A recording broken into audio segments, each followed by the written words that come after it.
Next వచ్చేసి మన భారతదేశంలో నదుల వారీగా ఏమేం ప్రాజెక్టులు ఉన్నాయి, వాటికి సంబంధించినటువంటి అంశాలు ఏంటివి అనేది చెప్పుకుంటూ వచ్చేద్దాం. సో ఈ సిస్టంలో మనం గుర్తుపెట్టుకుంటే ఈజీగా ఉంటుంది. చూడండి, ఒక నదిని తీసుకొని ఆ నదికి ఉపనదులను తీసుకొని ఆ నది మరియు దాని ఉపనదులపై ఉన్న మొత్తం ప్రాజెక్టులను ఒక చిన్న బొమ్మలో మనం ఇక్కడ తెలుసుకుందాం. So first of all Sindhu మరియు దాని ఉపనదులపై గల ప్రాజెక్టులను రాసుకొని చూడండి. సింధు మరియు దాని ఉపనదులపై గల ప్రాజెక్టులు.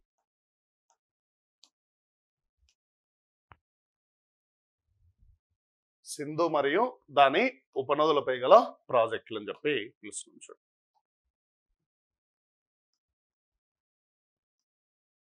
సింధు నది మరియు దాని ఉపనదులపై ఉన్న ప్రాజెక్టులు ఏమున్నాయి అనేది ఒకసారి చూద్దాం. So first of all Sindhu నది మీరంతా వినింటారు. ఈ సింధు నదికి సంబంధించినటువంటి స్ట్రక్చర్ ఏ విధంగా ఉందో అదే విధంగా మనం ఇక్కడ ఈ నదీ వ్యవస్థలను గీస్తున్నాం. చూడండి, ఇక్కడెక్కడో పుట్టి మనకిదో ఇలా సింధు నది ప్రవహించుకుంటూ వస్తుంది. దీన్ని మనం ఇండస్ రివర్ అని చెప్పి పిలుస్తున్నాం. చూడండి, దీన్ని మనం ఇండస్ సింధు నది అని పిలుస్తున్నాం. చూడండి, రైట్. ఆ సింధు నది తర్వాత దాని ఉపనది ఒకటి మనకి ఈ ప్రాంతంలో పుట్టి ఇలా వస్తుంది. చూడండి, దీన్ని మనం ఝీలం నది అని పిలుస్తాం. ఇక్కడ నుంచి మరొక ఉపనది వచ్చి ఇలా పోతుంది. చూడండి, ఇది మనకు ఝీలం. ఇదేమో మనకు చీనాబ్ నది. చీనాబ్ నది, రైట్. ఈ చీనాబ్ నది తర్వాత ఈ చీనాబ్ నదికి ఒక ఉపనది వచ్చి కలుస్తుంది. దీన్ని మనం రావి నది అని చెప్పి పిలుస్తున్నాం. చూడండి, దీన్ని రావి నది అని చెప్పి పిలుస్తున్నాం. చూడండి, రైట్. రావి తర్వాత మనకు ఇక్కడ ఒక నది వస్తుంది. దీన్ని బియాస్ నది అని చెప్పి పిలుస్తున్నాం. చూడండి, దీన్ని బియాస్ అని పిలుస్తున్నాం, రైట్. బియాస్ తర్వాత మనకి ఇక్కడ చివరగా సట్లెజ్ నది కనిపిస్తుంది. చూడండి, ఈ పైభాగం నుంచి ఇలా మనకు వస్తుంది. ఇది మనకు సట్లెజ్ నది. చూడండి, ఇది మనకు సట్లెజ్ నది. ఇది వచ్చి ఇట్లా కలిసి ఇలా వెళ్ళిపోతుంది. బట్ ఇక్కడ నుంచి వస్తే ఝీలం ఇందులోకి వస్తుంది. చూడండి,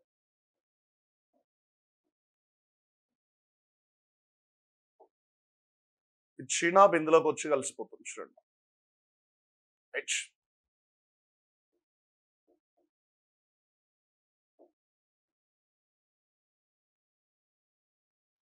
ఇవి మనకు మొత్తం ఇక్కడ ఉన్నటువంటి నదీ వ్యవస్థలకు సంబంధించినటువంటి అంశాలు. దీన్ని సట్లెజ్ అని పిలుస్తున్నాం. చూడండి, సట్లెజ్ నది అని చెప్పి పిలుస్తున్నాం. ఇప్పుడు వీటి మీద ఉన్న ప్రాజెక్టుల గురించి మనం 1 to 1 ఈ బొమ్మల్లోనే చెప్పుకుంటూ వస్తాం. ఫస్ట్ వన్ ఏంటి అంటే ఈ సింధు నది పైన ఇదో ఈ ప్రాంతంలో ఒక ప్రాజెక్ట్ నిర్మించబడి ఉంచాడు. సింధు నది పైన ఈ ప్రాంతంలో కొద్దిగా చిన్నగా ఉంటాయి, అయినప్పటికీ గుర్తుపెట్టుకొని జాగ్రత్తగా రాసుకోండి. చుటక్ ప్రాజెక్ట్ అని పిలుస్తున్నాం. ఎందుకంటే కొద్దిగా బోర్డు చిన్నగా ఉంటుంది కాబట్టి చుటక్ ప్రాజెక్ట్. యాక్చువల్గా భారతదేశంలో సింధు నది మనకి ఎక్కడ ప్రవహిస్తుంది? ఓన్లీ లదాఖ్. సింధు నది లదాఖ్ లో మాత్రమే ప్రవహిస్తున్నప్పుడు దాని మీద నిర్మించబడే ప్రాజెక్టులన్నీ కూడా ఎక్కడ ఉన్నట్టు లెక్క? లదాఖే. సో కాబట్టి సింధు నదిపై ఉన్న ప్రతి ప్రాజెక్ట్ మనకు ఎక్కడ ఉంది అంటే లదాఖ్ లో ఉందని అర్థం. చూడండి, సో చుటక్ ప్రాజెక్ట్. నెక్స్ట్ వచ్చేసి ఇదో మరొక ప్రాజెక్ట్ ఇక్కడ నిర్మించబడి ఉంది. దీన్ని దర్బోక్ అని పిలుస్తున్నాం. దర్బోక్, రైట్. దీన్ని మరొక ప్రాజెక్ట్ ఇక్కడ ఉంచాడు. ఈ ప్రాజెక్ట్ ని రతన్ నాగ్ అని పిలుస్తున్నాం. Ratan Nag. Ratannag project, Darbok project, Chutak project,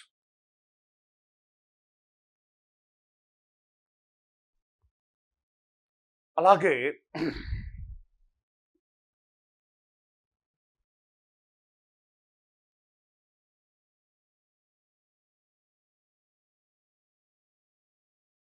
శంకు ప్రాజెక్ట్ చూడండి.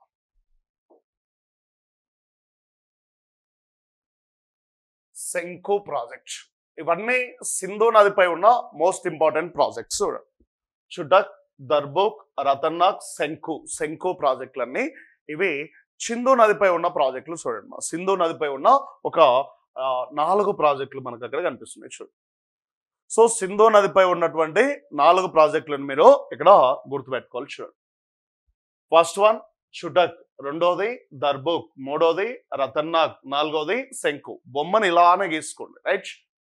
ఆ తర్వాత జీలం నది మీదకి వస్తున్నాం.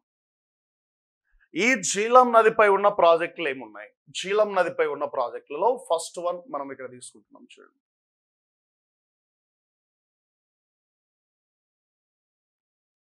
జీలం నదిపై ఉన్న ప్రాజెక్టులలో ఇక్కడ మనం ఫస్ట్ వన్ తీసుకుంటూ ఉన్నాం, రైట్. ఏంటి మరి జీలం నదికి సంబంధించిన ముఖ్యమైన అంశాలని చెప్పి మనం చూసినట్లయితే, సో జీలం నదికి సంబంధించినటువంటి ప్రాజెక్టులలో ఫస్ట్ వన్ యూరి. దీన్నే ఉరి అని పిలుస్తారు. చూడండి, ఉరి ప్రాజెక్ట్. రెండోది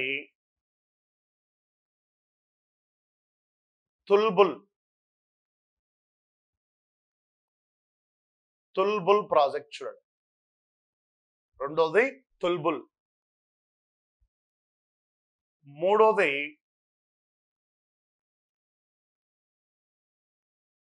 కిషన్ గంగా.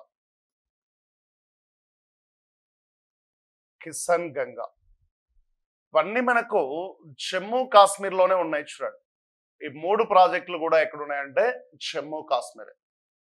3 ప్రాజెక్టులు కూడా జమ్మూ కాశ్మీర్ మీదనే ఉంటాయి. చూడు, ఉరి, తుల్బుల్, కిషన్ గంగా ప్రాజెక్టులు మనకి ఇక్కడ కనిపిస్తున్నాయి. చూడు, రైట్. మరి అక్కడి నుంచి వస్తే నెక్స్ట్ ప్రాజెక్ట్స్ ఏంటి అంటే చీనాబ్ నదిపై ఉన్నాయి. నెక్స్ట్ వచ్చేసి చీనాబ్ నదిపై ఉన్న ప్రాజెక్టులు. చూడండి, చీనాబ్ నదిపై ఉన్న ప్రాజెక్టులలో ఫస్ట్ వన్ ఇదో ఈ భాగంలో మనకు నిర్మించబడి ఉంది. దీన్ని రాట్లే ప్రాజెక్ట్ అని పిలుస్తున్నాం. హిమాచల్ ప్రదేశ్ లో ఉంటుంది. రాట్లే ప్రాజెక్ట్, హిమాచల్ ప్రదేశ్. రాట్లే, హిమాచల్ ప్రదేశ్. ఆ తర్వాత ఇక్కడికి వస్తే ఇదో ఈ భాగంలో దీని మీద ఒక ప్రాజెక్ట్ నిర్మించబడింది. చూడండి, దీన్ని సలాల్ ప్రాజెక్ట్ అని పిలుస్తున్నాం. జమ్మూ కాశ్మీర్ లో ఉంటుంది ఇది. Salalah project, Jammu Kashmir. మరొక ప్రాజెక్ట్ ను దీని మీదనే నిర్మించినారు. దీని పేరు దూల్ హస్తి ప్రాజెక్ట్. చూడండి, ఇది కూడా మనకి ఎక్కడ ఉందంటే జమ్మూ కాశ్మీర్ లోనే ఉంటుంది. చూడండి, Salalah, Dul Hasti, Ratle Himachal Pradesh, Salal Jammu Kashmir, Dul Hasti Jammu Kashmir and Baglihar project చివరిది. ఇది చాలా ఇంపార్టెంట్ కలిగి ఉంది.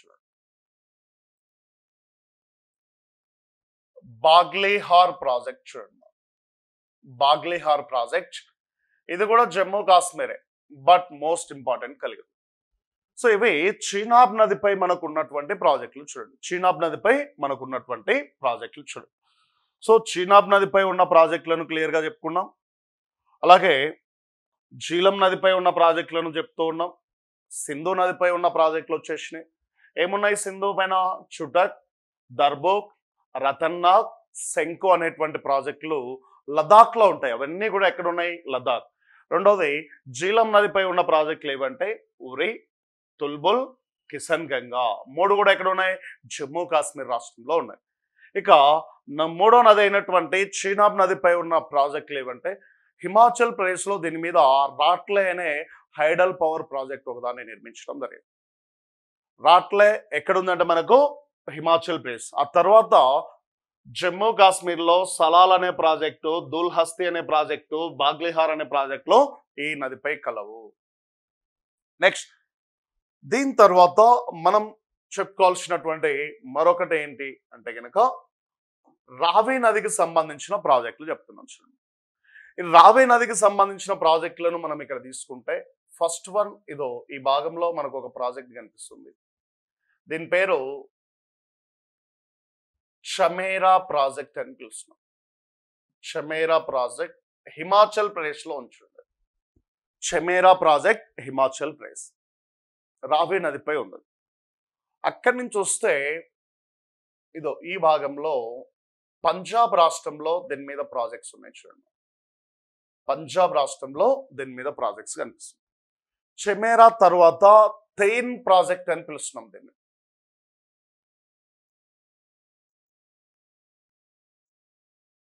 తెయిన్ ఈ తెయిన్ ప్రాజెక్ట్ నే మహారాజా రంజిత్ సింగ్ ప్రాజెక్ట్ అని పిలుస్తున్నాం చూడండి. దీన్నే రంజిత్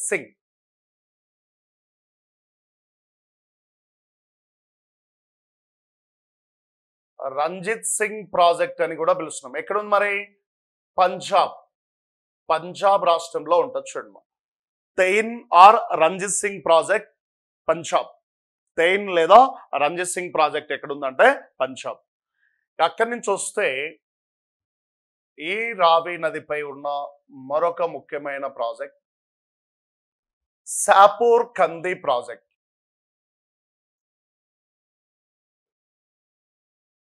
శాపూర్ కంది ప్రాజెక్ట్ చూడండి. శాపూర్ కంది ఎక్కడుందంటే పంజాబ్ లో ఉంది. శాపూర్ కంది ప్రాజెక్ట్ పంజాబ్.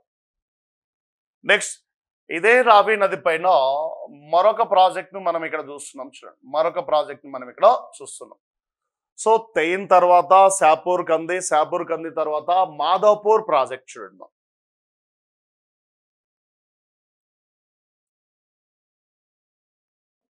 మాధవపూర్ ప్రాజెక్ట్ ఇది కూడా మనకి ఎక్కడ ఉంది? పంజాబ్ రాష్ట్రంలోనే ఉంది. చమేరా రంజిత్ సింగ్ లేదా తెయిన్ ప్రాజెక్ట్, శాపూర్ కంది ప్రాజెక్ట్, మాధవపూర్ ప్రాజెక్ట్ ఇవన్నీ మనకు ఎక్కడ ఉన్నటువంటి ప్రాజెక్టులు అని చెప్పి మనం చూసినట్లయితే ఎక్కడ కనిపిస్తున్నాయి మనకి? రావి నది పైన హిమాచల్ ప్రదేశ్ మరియు పంజాబ్ రాష్ట్రాల్లో విస్తరించి ఉన్న ప్రాజెక్ట్. ఇందులో ఒక చమేరా ఒక్కటి మాత్రమే హిమాచల్ ప్రదేశ్ లో ఉంటుంది. రిమైనింగ్ ప్రాజెక్ట్స్ అన్ని మనకి ఎక్కడున్నాయి? పంజాబ్ రాష్ట్రంలో విస్తరించి ఉన్నాయి చూడండి. పంజాబ్ రాష్ట్రంలో విస్తరించి ఉన్నాయి.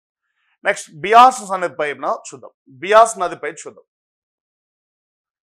ఈ బియాస్ నదిపై మనం తీసుకున్నట్లయితే ఒకటే ఒక ప్రాజెక్ట్ మా బియాస్ ప్రాజెక్ట్ అని పిలుస్తున్నాం చూడండి. దాన్నే బియాస్ ప్రాజెక్ట్స్ అని చెప్పి పిలుస్తున్నాం.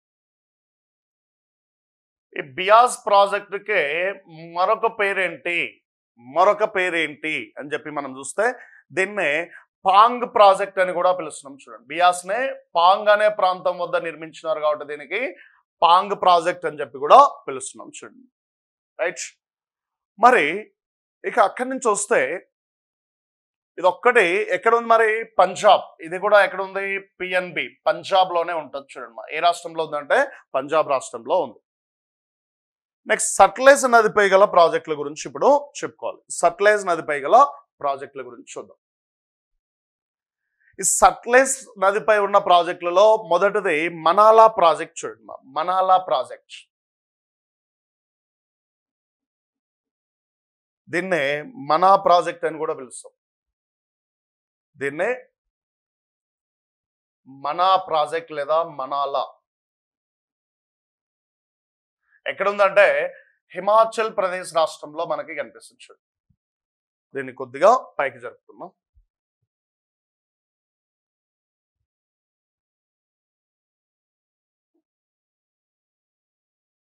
ఇక్కడ కనిపిస్తుంది హిమాచల్ ప్రదేశ్. సట్లెజ్ నదిపై ఉన్న ప్రాజెక్ట్ లో మనాలా ప్రాజెక్ట్ హిమాచల్ ప్రదేశ్ లో ఉంటది.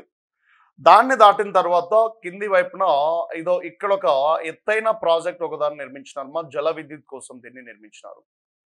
సో ఏంటి ప్రాజెక్ట్ అదంటే నాథ్ఫా జాక్రీ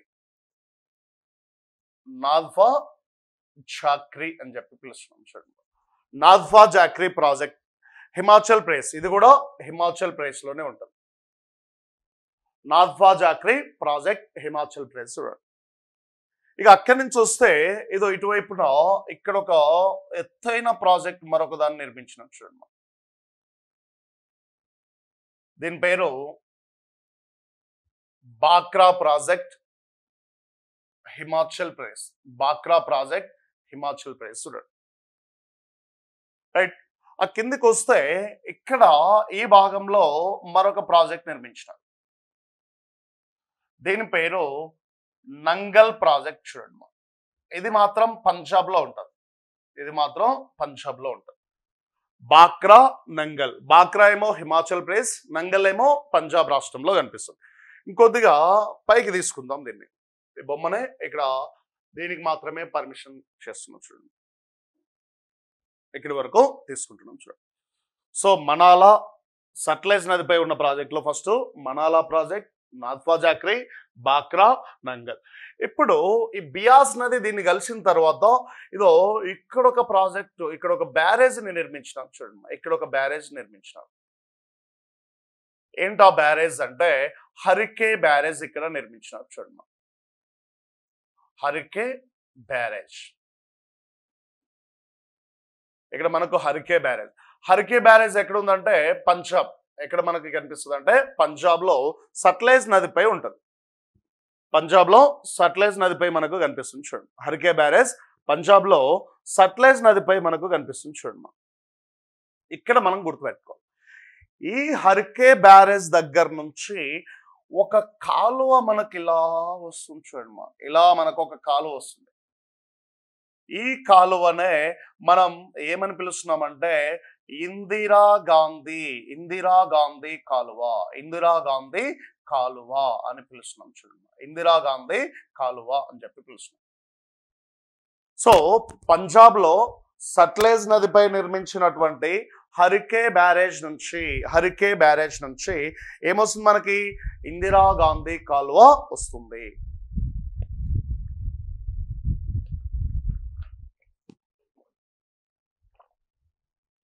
ఇందిరా గాంధీ కాలువ మనకు ఈ హరికే బ్యారేజ్ నుంచి స్టార్ట్ అవుతుంది చూడండి.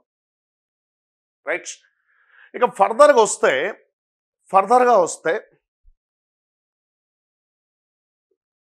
ఈ భారతదేశంలోని సింధు దాని ఉపనదులపై ఉన్న ప్రాజెక్టులన్నిటికీ సంబంధించి ఈ డేటా మనం గుర్తుపెట్టుకుంటే ఏ నది పైన ఏ రాష్ట్రంలో ఏ ప్రాజెక్ట్ ఉందో క్లియర్గా గీసుకోవచ్చు.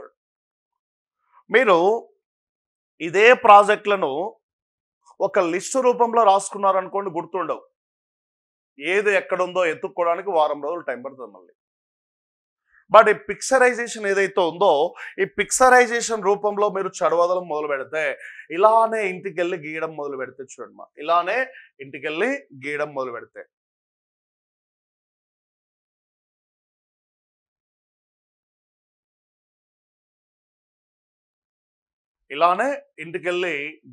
పెడితే చాలా ఈజీ చూడండి. ఇది మనకి ఇక్కడ కనిపిస్తున్నటువంటి అంశం చూడండి. ఇది ఏదైతే ఉందో ఇక్కడ ఈ బొమ్మ, ఆ బొమ్మను మీరు ఇంటికెళ్ళి యాస్టీస్ గా గీయడానికి ప్రయత్నం చేయండి. అలా గీయాలి కూడా. 1కి 4 సార్లు దీని మీద ప్రాక్టీస్ చేస్తే ఇక నదులు వాటిపై ఉన్న ప్రాజెక్టులు మీరు ఎప్పుడు మర్చిపోరు చూడండి. ఎప్పుడు మర్చిపోరు. సాధారణంగా మీరు చదవడం బట్టి పట్టడం మొదలు పెడితే అన్ని గుర్తుండవు. ఈ విధంగా ఎప్పుడైతే మీరు చదవడం మొదలు పెడతారో, ఈ విధంగా ఎప్పుడైతే మీరు ఈ పిక్చరైజేషన్ లో దాన్ని గీయడం మొదలు పెడతారో అప్పుడు మీకు చాలా చాలా ఈజీగా గుర్తొస్తాయి చూడండి. సింధు నది పైన ఏమున్నాయి? చుటక్, దర్బోక్, రతన్నాథ్, శంకు. రైట్, అలాగే జీలం నదిపై ఉరి, తుల్బుల్, కిషన్ గంగా. అలాగే చీనాబ్ నదిపై రాట్లే, సలాల్, దూల్హస్తి, బాగ్లిహార్. అలాగే రావి నదిపై చమేరా, రంజిత్ సింగ్ లేదా తెయిన్ ప్రాజెక్ట్, శాపూర్ కంది ప్రాజెక్ట్, మాధవపూర్ ప్రాజెక్ట్. మరి బియాస్ నది పైన బియాస్ లేదా పాంగ్. అలాగే సట్లెజ్ నది పైన మనాలా, నాథ్వా జాక్రీ, బాక్రా, నంగల్ అండ్ హరికే బ్యారేజ్. ఈ హరికే బ్యారేజ్ నుంచే మనకి ఏం స్టార్ట్ అవుతుంది? ఇందిరా గాంధీ కాలువ మనకు అక్కడి నుంచి ప్రారంభం అవుతుంది. సో ఇవి ఈ సింధు దాని ఉపనదులపై గల ప్రాజెక్టులు చూడండి. సింధు మరియు దాని ఉపనదులపై గల ప్రాజెక్టులు వాటికి సంబంధించినటువంటి అంశాలను మీరు ఇక్కడ గుర్తుంచుకోవాలి. ఇక ఫర్దర్గా వస్తే ఆ బొమ్మ గీసుకున్న తర్వాత మనం అందులోని ఇంపార్టెంట్ ప్రాజెక్టుల గురించి మళ్ళీ చెప్పుకోవాలి. ఇందులోనే ఇంపార్టెంట్ ప్రాజెక్ట్స్ గురించి మనం మళ్ళీ ఇప్పుడు చెప్పుకోవాల్సి ఉంటుంది చూడండి. సో ఫస్ట్ ఆఫ్ ఆల్ ఇందులో ఇంపార్టెంట్ ప్రాజెక్ట్స్ ఏమున్నాయో ఒకసారి చూసి వాటి గురించి క్లియర్గా చెప్పుకుంటూ వచ్చేద్దాం. ఇందులో ప్రీవియస్లో అడిగిన క్వశ్చన్స్ ఏమున్నాయంటే ఉరి ప్రాజెక్ట్ ఏ రాష్ట్రంలో ఏ నదిపై ఉందన్నాడు, సలాల్ ప్రాజెక్ట్ ఏ రాష్ట్రంలో ఏ నదిపై ఉందన్నాడు, దూల్హస్తి ప్రాజెక్ట్ గురించి అడిగినాడు, కిషన్ గంగా గురించి అడిగినాడు, అలాగే బాగ్లిహార్ గురించి కూడా అడిగినాడు. ఇక్కడ వస్తే హరికే బ్యారేజ్ గురించి అడిగినాడు, ఈ బాక్రా నంగల్ ప్రాజెక్టుల గురించి అడిగినాడు, ఇదో ఇక్కడ ఉన్నటువంటి ఈ నాథ్వా జాక్రీ గురించి అడిగినాడు, ప్లస్ ఇందిరాగాంధీ కాలువ గురించి కూడా మనకు చాలాసార్లు అడిగినాడు చూడండి. ఇందిరాగాంధీ కాలువ గురించి కూడా చాలాసార్లు మనకు అడగటం జరిగింది. సో ఈ ప్రాజెక్టులకు సంబంధించిన కొంత డీటెయిల్స్గా మనం ఇక్కడ చెప్పుకుందాం. ఫస్ట్ ఆఫ్ ఆల్ చూడండి, ఇందులో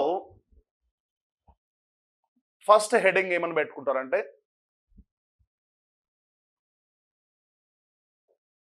చూడండి,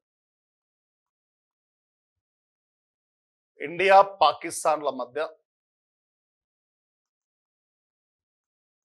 సింధు జలాల ఒప్పందం. సింధు జలాల ఒప్పందం చూడండి.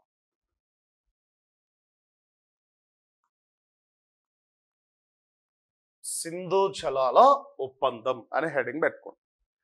Indus water treaty, Indus water treaty, Sindhu జలాల ఒప్పందం అని చెప్పి పిలుస్తున్నాం చూడండి. సో మరి ఈ సింధు జలాల ఒప్పందానికి సంబంధించినటువంటి అంశాలు ఏమున్నాయి అని చెప్పి మనం చూస్తే అసలు ఎప్పుడు వచ్చింది సింధు జలాల ఒప్పందం అనుకుంటే 1960వ సంవత్సరంలో ఈ సింధు జలాల ఒప్పందం వచ్చింది చూడండి. ఎవరెవరి మధ్య జరిగింది? ఇది ఇండియాకి పాకిస్తాన్కి మధ్య జరిగింది, రైట్. ఈ సింధు జలాల ఒప్పందం ప్రకారం పశ్చిమ నదులైనటువంటి చూడండి పశ్చిమ నదులు అని వేటిని పిలుస్తున్నామంటే ఈ పిక్చర్లో మనం చూస్తే చూడండి, పశ్చిమ నదులు ఏవి అంటే ఈ సింధు, జీలం, చీనాబ్, ఈ మూడు నదులను వెస్టర్న్ రివర్స్ పశ్చిమ నదులు అంటారు. ఆ మూడు నదుల్లో ప్రవహించే మొత్తం నీటిలో చూడండి సింధు, జీలం, చీనాబ్, సింధు, జీలం,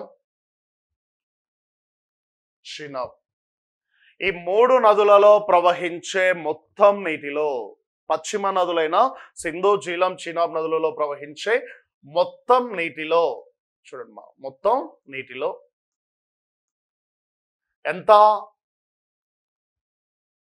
20% ఇండియాకి, 80% పాకిస్తాన్కి కేటాయించబడినాయి చూడండి. పాకిస్తాన్కి కేటాయించినారు.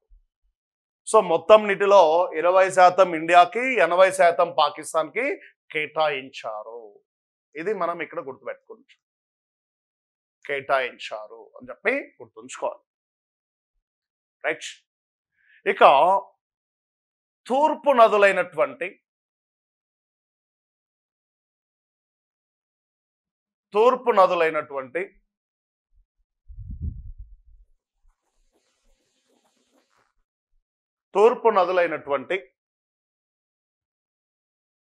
రావి, బియాస్,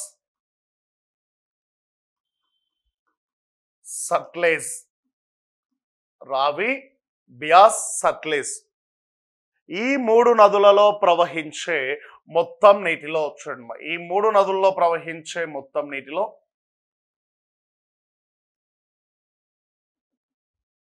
80% ఇండియాకి, 20% పాకిస్తాన్కి కేటాయించినారు చూడండి. 80% ఇండియాకి, 20% పాకిస్తాన్కి కేటాయించడం జరిగింది. సో దీన్నే మనం ఏమని పిలుస్తున్నామంటే సింధు జలాల ఒప్పందం అని చెప్పి పిలుస్తున్నాం చూడండి. అంటే పశ్చిమ నదులైన సింధు, జీలం, చీనాబ్లలో ప్రవహించే మొత్తం నీటిలో 80% పాకిస్తాన్కి, 20% ఇండియాకి కేటాయించడం జరిగింది. అట్ ది సేమ్ టైం తూర్పు నదులైనటువంటి రావి, బియాస్, సట్లెజ్ నదులలో ప్రవహించే మొత్తం నీటిలో 80% ఇండియాకి, 20% పాకిస్తాన్కి కేటాయించడం జరిగింది. ఇదే సింధు జలాల ఒప్పందం. చూడండి మరి ఈ రెండు, అంటే ఈ సింధు జలాల ఒప్పందం ఏ రెండు దేశాల మధ్య జరిగింది? ఇండియా పాకిస్తాన్ల మధ్య జరిగింది. మరి ఇండియా పాకిస్తాన్ల మధ్య జరిగిన ఈ ఒప్పందానికి మధ్యవర్తి ఎవరు అంటున్నాడు. చూడండి ఎవరు మధ్యవర్తి ఇక్కడ? సో మధ్యవర్తిగా వ్యవహరించినది ఎవరు అంటే ప్రపంచ బ్యాంక్. చూడండి సో ప్రపంచ బ్యాంక్ దీనికి మధ్యవర్తిగా వ్యవహరించినది అని చెప్పి పిలుస్తున్నాం. Sir that's clear. మరి ఈ ఒప్పందం ప్రకారం మనకు సింధు, జీలం, చీనాబ్ నదులలో ఎంత శాతం నీరు ఉంటుందమ్మా? 20%. ఓన్లీ 20%మే ఇండియాకు ఉంది. కానీ మన భారత ప్రభుత్వం ఏం చేసింది అంటే ఈ జీలం నది పైన, చీనాబ్ నది పైన మనకు కేటాయించబడిన నీటి కన్నా కూడా ఎక్కువ నీటి నిల్వ సామర్థ్యంతో ప్రాజెక్టులను కట్టడం మొదలుపెట్టింది.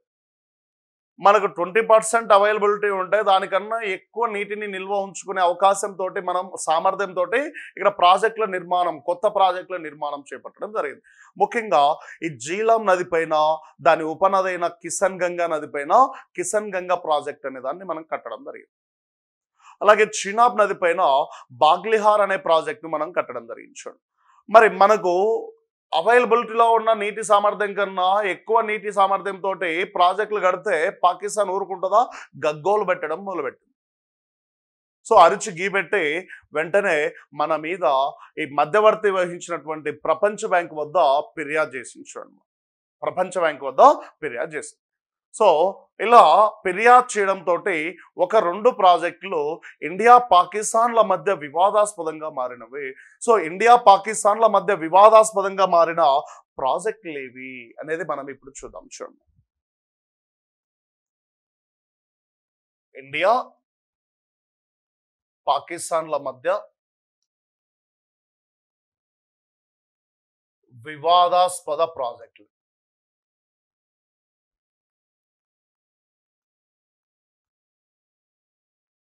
సో ఇండియా పాకిస్తాన్ల మధ్య వివాదాస్పద ప్రాజెక్ట్. ఇందులో మనం మొదటిది తీసుకున్నట్లయితే ఫస్ట్ వన్ ఏంటి అంటే చూడండి మా కిషన్ గంగా ప్రాజెక్ట్. కిషన్ గంగా ప్రాజెక్ట్ చూడండి ఏంటి దీని ముఖ్య ఉద్దేశం అని మనం చూసినట్లయితే ఇండియా పాకిస్తాన్ల మధ్య జమ్మూ కాశ్మీర్లో జీలం నదిపై ఉన్న వివాదాస్పద ప్రాజెక్ట్. చూడండి ఇండియా పాకిస్తాన్ల మధ్య జమ్మూ కాశ్మీర్లో జీలం నదిపై ఉన్న వివాదాస్పద ప్రాజెక్ట్ ఇది.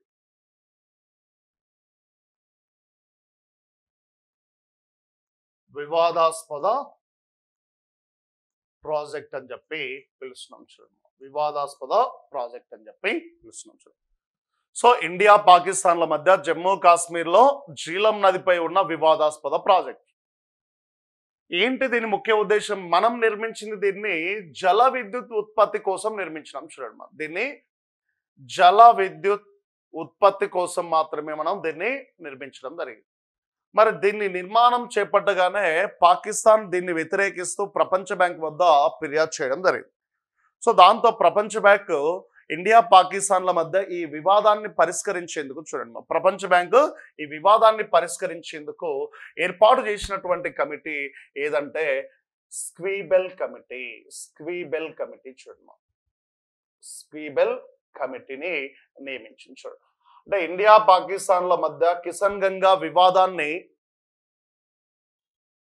పరిష్కరించేందుకు ఏర్పాటు చేసిన కమిటీ స్క్వీబెల్ కమిటీ. ఏర్పాటు చేసిందేమో ప్రపంచ బ్యాంక్. మరి స్క్వీబెల్ కమిటీ వచ్చి ఇక్కడ పరిశోధనలు చేసినారు. ఇద్దరిని కూర్చోబెట్టి మాట్లాడడం మొదలుపెట్టినారు. చూడు మరి అప్పుడు వీళ్ళ ముందు మన భారతదేశం ఏం వాదన చేసిందంటే అయ్యా మేము ప్రాజెక్ట్ అయితే నిర్మిస్తూ ఉన్నాం కానీ ఆ ప్రాజెక్టు నిర్మాణం కారణంగా పాకిస్తాన్కు వెళ్ళవలసిన నీటిలో చుక్క కూడా మేము ఎక్స్ట్రాగా వాడుకోవట్లేదు. ఎందుకు అంటే మేము ఇక్కడ కడుతున్నది ఇక్కడ కడుతున్న ఈ Kishan Ganga project only hydel power project, జల విద్యుత్ ఉత్పత్తి కోసం మాత్రమే దీన్ని కడుతున్నాం. అంటే అర్థం ఏంటి, మేము దీన్ని సాగునీటి కోసమో లేకపోతే త్రాగునీటి కోసమో ఉపయోగించట్లేదు, ఓన్లీ జల విద్యుత్. ఇప్పుడు ఫర్ ఎగ్జాంపుల్ ఇక్కడ చూడండి మా, ఇక్కడ నది పోతుంటే ఇక్కడ ఒక ప్రాజెక్ట్ని కట్టినాం అనుకోండి. ఇప్పుడు ఇది జల విద్యుత్ ప్రాజెక్ట్ అయితే ఈ ప్రాజెక్ట్లో నీటిని నిల్వ ఉంచి ఆ నీటిని కిందకి వదిలి, పైనుంచి కిందకి వదిలి కింద టర్బైన్స్ పెట్టి ఆ టర్బైన్స్ పైన ఈ నది యొక్క అంటే ఈ నీరు, ఈ ప్రాజెక్ట్ నుంచి వదిలిన నీరు టర్బైన్స్ పైన పడి అక్కడ ఆ టర్బైన్స్ తిరిగి జల విద్యుత్ ఉత్పత్తి అవుతుంది. అంటే ఫర్ ఎగ్జాంపుల్ ఇది టర్బైన్ యొక్క రెక్కలు ఇట్లా ఉంటాయి చూడండి, ఇట్లా 1 by 1 ఉంటాయి. ఇప్పుడు పైనుంచి నదిలో నీరు అంటే పైనుంచి గేట్లు ఎత్తడం ద్వారా నీరు కిందకి వచ్చింది అనుకో, వచ్చి దీని మీద పడితే ఆ ప్రెషర్కి ఇది తిరుగుతుంది, కిందకి వెళ్ళిపోతుంది. అప్పుడు ఇంకొక రెక్క ఇక్కడికి వస్తుంది, దాని మీద నీళ్ళు పడినప్పుడు ఇది తిరుగుతుంది. ఇలా టర్బైన్స్ని తిప్పి మనం ఏం చేస్తున్నాం, జల విద్యుత్ ఉత్పత్తి చేస్తున్నాం. మరి ఇక్కడ నీటిని నిల్వ ఉంచి ఆ నీటిని అంతటిని కిందకి వదలడం ద్వారా కింద టర్బైన్స్ తిప్పి జల విద్యుత్ ఉత్పత్తి చేస్తున్నాం. అలా వదిలిన తర్వాత ఆ నీరంతా మళ్ళీ ఎక్కడికి పోతుంది, పాకిస్తాన్కి వెళ్ళిపోతుంది. చూడండి, అంటే మేము ఇక్కడ నీటిని నిల్వ ఉంచి టర్బైన్స్ ఉత్పత్తి అంటే నీటిని నిల్వ ఉంచి వాటిని కిందికి పంపింగ్ చేయడం ద్వారా టర్బైన్స్ చెప్పి జల విద్యుత్ను ఉత్పత్తి చేసుకుంటాం. ఆ జల విద్యుత్ ఉత్పత్తి అయిన తర్వాత నీటిని కిందికి వదిలింటాం కదా, ఆ నీరంతా ఎక్కడికి పోతుందిగా, పాకిస్తాన్కి వెళ్ళిపోతుంది. మేమేం వాడుకోవట్లేదు వాటిని అని మన భారత ప్రభుత్వం గట్టిగా వాదించడంతో ఆ స్క్వీబెల్ కమిటీ కూడా అదే ఫైనల్ నిర్ణయంగా చేసుకొని ఈ కిషన్ గంగా ప్రాజెక్టు నిర్మాణాన్ని వాళ్ళు అడ్డుకోకుండా అనుమతి ఇవ్వటం జరిగింది. అంటే మనం వచ్చిన నీటిని ఇక్కడ స్టోరేజ్ చేసి జల విద్యుత్ ఉత్పత్తి చేసుకొని వాటిని సరాసరి మళ్ళీ ఎవరికి పంపిస్తున్నాం, పాకిస్తాన్కే పంపిస్తున్నాం. కాబట్టి వాటిని మనం ఉపయోగించుకోవట్లేదు, అంటే ఎక్సెస్గా మన నీటి అవసరాల కోసం మనం ఉపయోగించుకోవట్లేదు, వ్యవసాయ అవసరాల కోసం ఉపయోగించుకోవట్లేదు. సో వాళ్ళకు వచ్చే నీటిని కొద్దిగా లేటుగా పంపిస్తున్నాం, అదే తేడా అని చెప్పి మనం వాదించడంతో సో ఈ స్క్వీబెల్ కమిటీ కూడా దానికి అంగీకరించి కిషన్ గంగా ప్రాజెక్టు నిర్మాణానికి ఎలాంటి అడ్డంకులు లేకుండా చేసించాడు. సో సింపుల్, ఇండియా పాకిస్తాన్ల మధ్య జీలం నదిపై ఉన్న వివాదాస్పద ప్రాజెక్ట్ ఏదంటే కిషన్ గంగా ప్రాజెక్ట్. ఈ వివాదాన్ని పరిష్కరించేందుకు ఏర్పాటు చేయబడినటువంటి కమిటీ ఏదంటే మనకు స్క్వీబెల్ కమిటీ. మరి ఈ కమిటీని ఏర్పాటు చేసినటువంటి సంస్థ ఏదంటే ప్రపంచ బ్యాంక్ అని చెప్పి గుర్తుపెట్టుకోవాలి. రైట్, ఇక రెండో అంశం ఏంటి అని చెప్పి మనం చూస్తే బాగ్లిహార్ ప్రాజెక్ట్ చూడండి. రెండోది బాగ్లిహార్ ప్రాజెక్ట్. ఈ బాగ్లిహార్ ప్రాజెక్ట్ను మీరు గమనించినట్లయితే ఇది కూడా ఇండియా పాకిస్తాన్ల మధ్య జమ్మూ కాశ్మీర్లో చీనాబ్ నదిపై ఉన్న చూడండి చీనాబ్ నదిపై ఉన్న వివాదాస్పద ప్రాజెక్టు చూడండి. సో ఇండియా పాకిస్తాన్ల మధ్య జమ్మూ కాశ్మీర్లో చీనాబ్ నదిపై ఉన్న వివాదాస్పద ప్రాజెక్ట్ ఏదంటే బాగ్లిహార్ ప్రాజెక్టే. మరి సేమ్ ఇది కూడా మనం దేనికోసం నిర్మిస్తున్నాం, జల విద్యుత్ ఉత్పత్తి కోసమే. ఇది కూడా జల విద్యుత్ ఉత్పత్తి ప్రాజెక్టే చూడండి. రైట్, సేమ్ దీని మాదిరే పాకిస్తాన్ అంటే ఇదో కిషన్ గంగాను ఏ విధంగా అయితే అబ్జెక్ట్ చేసిందో దీన్ని కూడా అదే ఆబ్జెక్ట్ చేయడం జరిగింది. సో దాంతో ప్రపంచ బ్యాంక్ మళ్ళీ దీని వివాదం పైన కూడా ఒక కమిటీని నియమించింది. ఏంటి ఆ కమిటీ అంటే లాఫాయతే కమిటీ చూడమ్మా. ప్రపంచ బ్యాంక్ బాగ్లిహార్ ప్రాజెక్టు వివాదాన్ని పరిష్కరించేందుకు ఏర్పాటు చేయబడిన కమిటీ ఇది లాఫాయతే కమిటీ. మళ్ళీ సేమ్ వాదనలు, సేమ్ డిస్కషన్స్. ఆ తర్వాత లాఫాయతే కమిటీ కూడా బాగ్లిహార్ ప్రాజెక్టు నిర్మాణం కోసం అనుమతులు ఇవ్వడం జరిగింది. That's clear. ఈ రెండు ప్రాజెక్టులు మనం ఇక్కడ గుర్తుపెట్టుకోవాలి. చూడండి, సో సింపుల్ క్వశ్చన్స్ ఇక్కడ రైజ్ అవుతాయి. జీలం నదిపై ఉన్న ఇండియా పాకిస్తాన్ల మధ్య వివాదాస్పద ప్రాజెక్ట్ ఏది అంటాడు. జీలం నదిపై ఉన్న ఏ ప్రాజెక్ట్ ఇండియా పాకిస్తాన్ల మధ్య వివాదాస్పదమైనదంటే కిషన్ గంగా.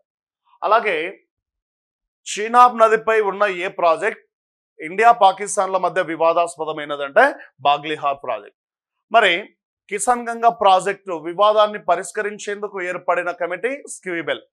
బాగ్లిహార్ ప్రాజెక్టు వివాదాన్ని పరిష్కరించేందుకు ఏర్పడిన కమిటీ ఏదంటే లాఫాయతే committee, లాఫాయతే committee.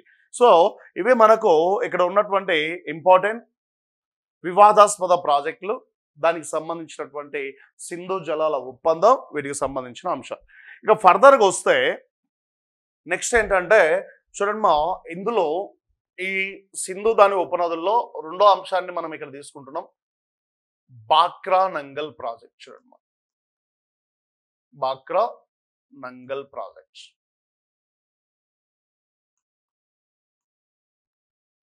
Bhakra Nangal project అని చెప్పి పిలుస్తున్నాం.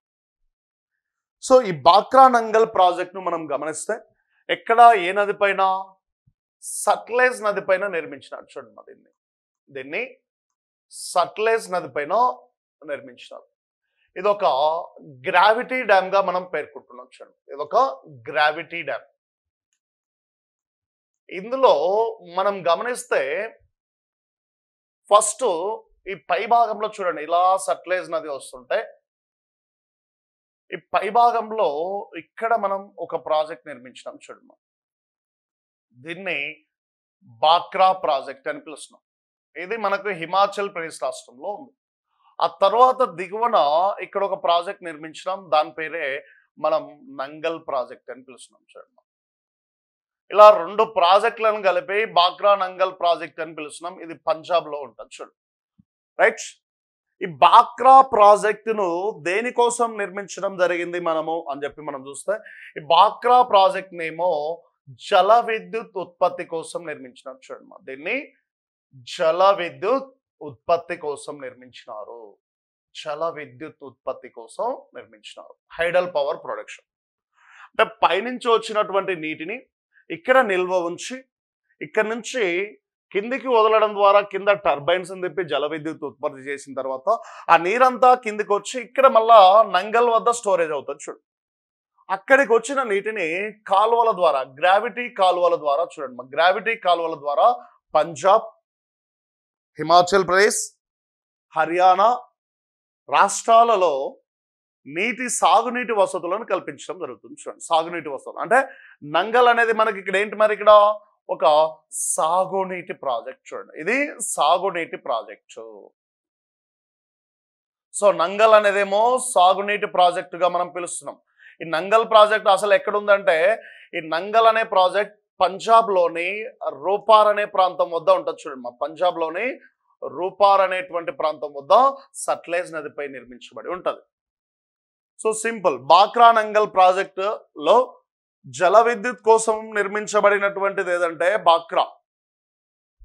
మరి సాగునీటి అవసరాల కోసం నిర్మించబడినది ఏంటంటే నంగల్. బాక్రా ఏమో హిమాచల్ ప్రదేశ్ లో ఉంటుంది. మరి ఈ బాక్రా ప్రాజెక్ట్ యొక్క ఎత్తు ఎంత అంటే 221 మీటర్లు ఉంచుమా, 221 మీటర్స్, 221 మీటర్ల ఎత్తును మనకు కలిగి ఉంచండి. సో అలాగే దేశంలో ఎత్తైన రెండవ ప్రాజెక్టుగా పిలుస్తున్నాం, రెండవ ఎత్తైన ప్రాజెక్టుగా దీన్ని పిలుస్తున్నాం. చూడండి 221 మీటర్ల ఎత్తును కలిగి ఉంది. సో కాబట్టి దేశంలో రెండవ ఎత్తైన ప్రాజెక్ట్ ఏదంటే బాక్రా ప్రాజెక్టే. మరి ఈ బాక్రా ప్రాజెక్ట్ ను నిర్మించడం వలన దీని వెనుక జలాలతో చూడండి మా ఇక్కడ ఒక సరస్సు ఏర్పడిపోయింది. చూడండి ఇక్కడ ఒక సరస్సు ఏర్పడింది వెనుక జలాలతోటి. ఇక్కడ ఒక సరస్సు, ఈ సరస్సునే మనం గోవింద సాగర్ సరస్సు,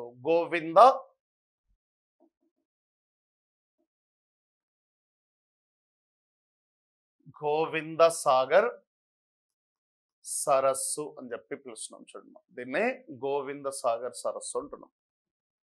ఎక్కడుంది ఇది? మరి హిమాచల్ ప్రదేశ్ లో ఉంటుంది. హిమాచల్ ప్రదేశ్ ఇది ఒక కృత్రిమ సరస్సు. చూడండి ఇది ఒక కృత్రిమ సరస్సు అని పిలుస్తుంది. సో ఏంటి కృత్రిమ సరస్సు? తనంతటా తాను ఏర్పడితే దాన్ని మనం ఏమని పిలుస్తున్నామంటే సహజ సరస్సు అంటాం.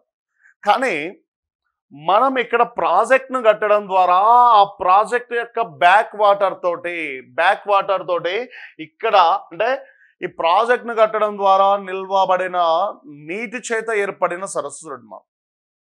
సో అందుకే దీన్ని కృత్రిమ సరస్సు అంటే ఈ ప్రాజెక్ట్ కట్టకపోతే మనకి ఇక్కడ సరస్సు ఏర్పడదు, వచ్చి నీళ్ళు వచ్చినట్టు వెళ్ళిపోతూ ఉంటాయి. సో దాంతో ఈ లోతట్టు ప్రాంతంలోకి నీళ్ళు వచ్చి సరస్సు మనకి కనిపించదు. కానీ ఇక్కడ ప్రాజెక్ట్ ను కట్టడం ద్వారా బ్యాక్ వాటర్ మొత్తం ఎగానుకొని ఆ బ్యాక్ వాటర్ తోటి ఇక్కడ మనకి ఏర్పడిన సరస్సు ఏదంటే గోవింద సాగర్ సరస్సు. గోవింద సాగర్ సరస్సు హిమాచల్. సో భారతదేశంలో ఉన్న కృత్రిమ సరస్సుల్లో ఇది కూడా ఒక కృత్రిమ సరస్సు. మరి ఏంటి దీని ప్రత్యేకత అంటే highest gravity lake in India అని పిలుస్తున్నాం. అత్యంత గురుత్వాకర్షణ కలిగిన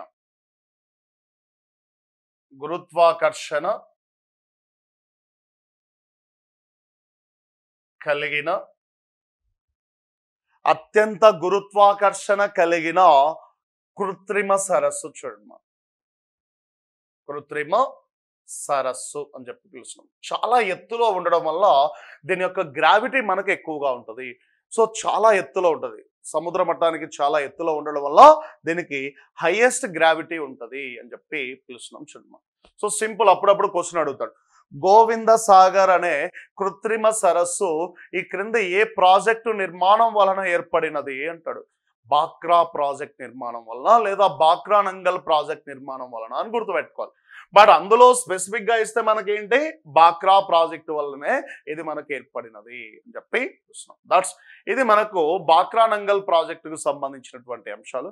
మన భారతదేశంలో రెండవ అత్యంత ఎత్తైన ప్రాజెక్ట్ ఏదంటే మనకు బాక్రా ప్రాజెక్ట్. మరి దీన్ని దేనికోసం నిర్మించినారు అంటే జల విద్యుత్ ఉత్పత్తి కోసం. మరి సాగునీటి కోసం నిర్మించిన ప్రాజెక్ట్ ఏదంటే నంగల్ ప్రాజెక్ట్ అని చెప్పి పిలుస్తున్నాం. ఈ నంగల్ ప్రాజెక్ట్ మనకు ఎక్కడ విస్తరించి ఉంది మా? సింపుల్, నంగల్ ప్రాజెక్ట్ హిమాచల్ పంజాబ్ లోని రూపార్ వద్ద మనకు కనిపిస్తుంది అని చెప్పి పిలుస్తున్నాం. చూడండి, సో ఇవి ఇక్కడ వరకు ఉన్నటువంటి కొన్ని ముఖ్యమైన అంశాలు.